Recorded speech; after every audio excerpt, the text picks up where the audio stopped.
A single laugh at a school reunion exposed a secret nobody in the room had seen coming. The woman who laughed believed she was looking at the same broke man she had divorced 5 years earlier.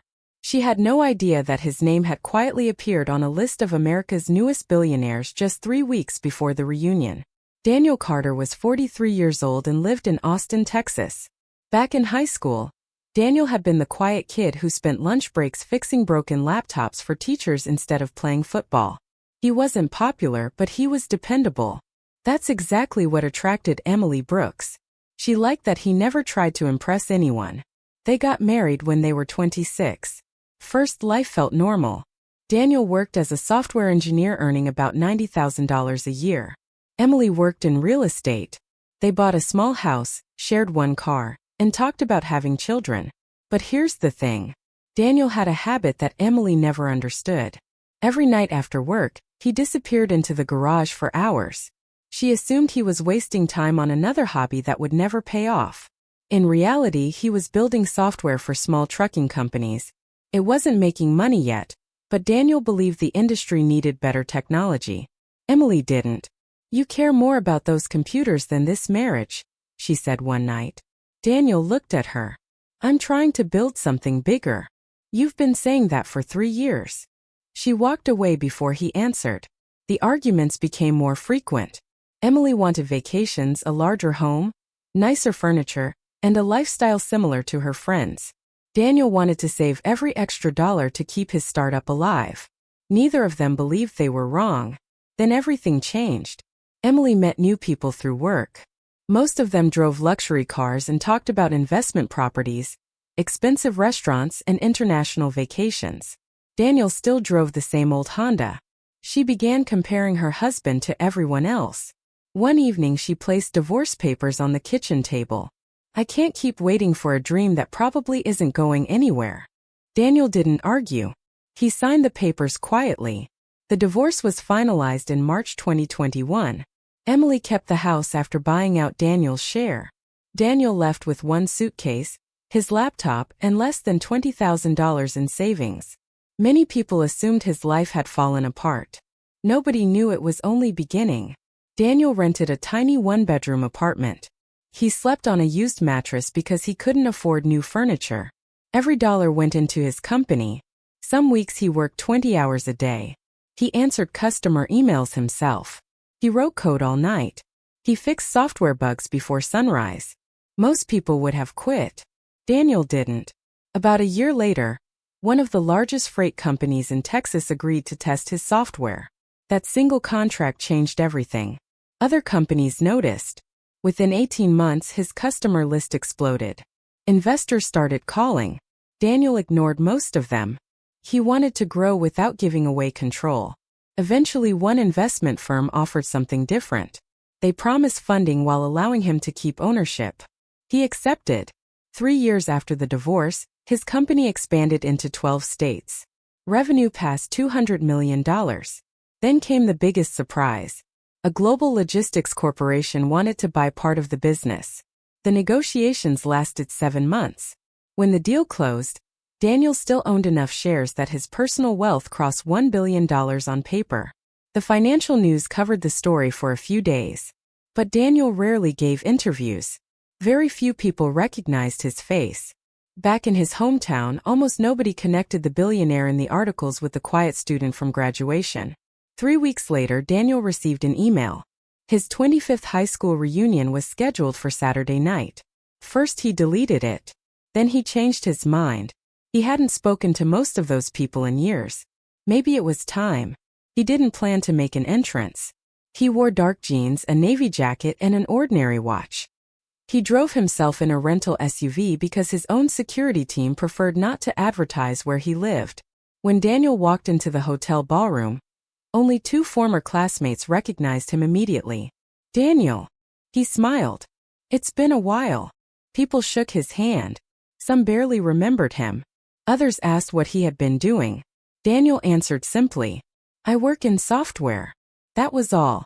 About 30 minutes later, the room suddenly became quieter.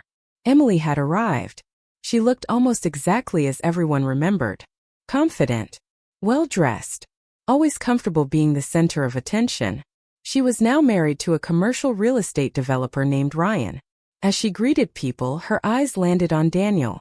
She paused for a second before walking over.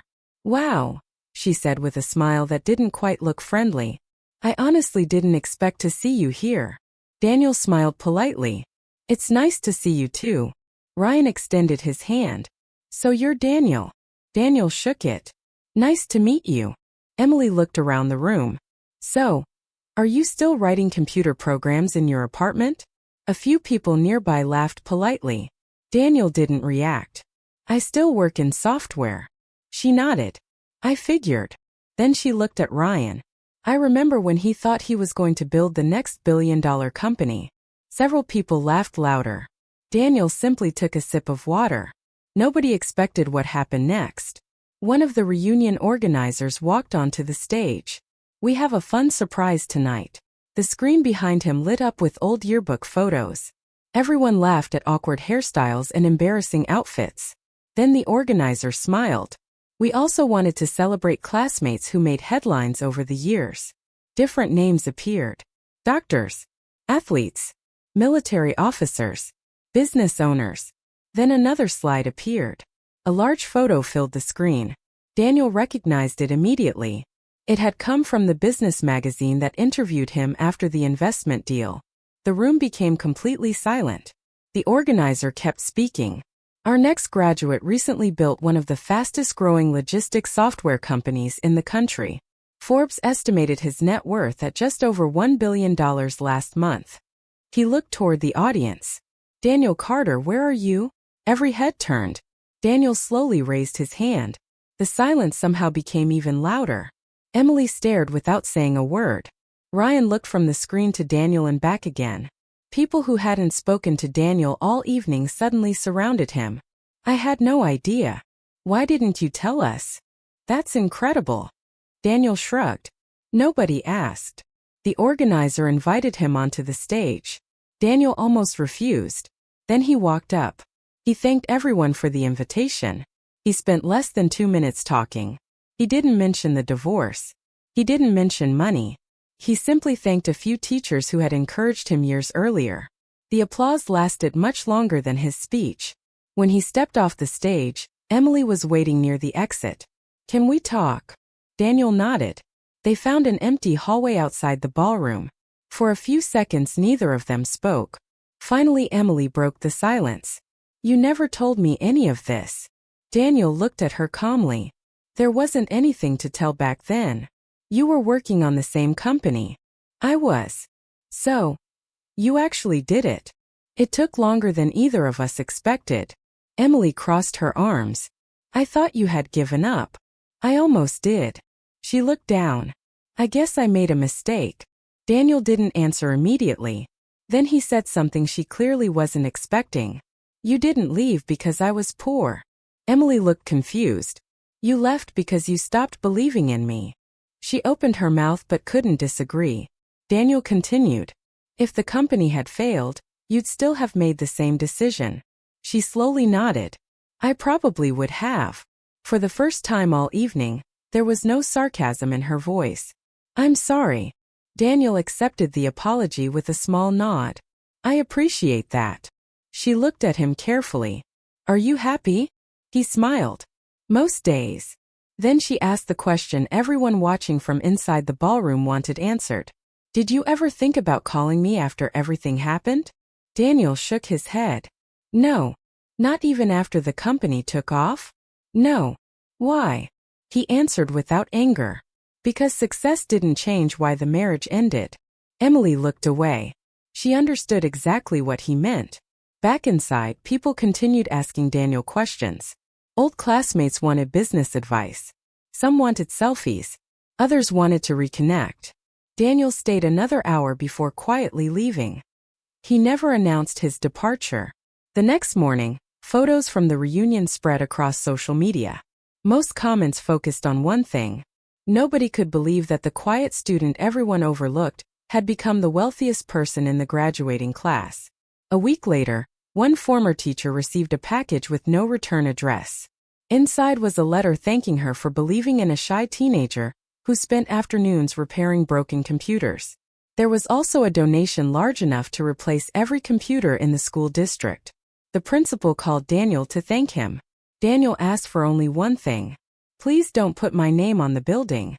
A year later, the school opened a new technology center anyway. Instead of naming it after Daniel, they simply placed a small plaque near the entrance. It read, "Built through the generosity of someone who never forgot where he started." Emily heard about the donation months later.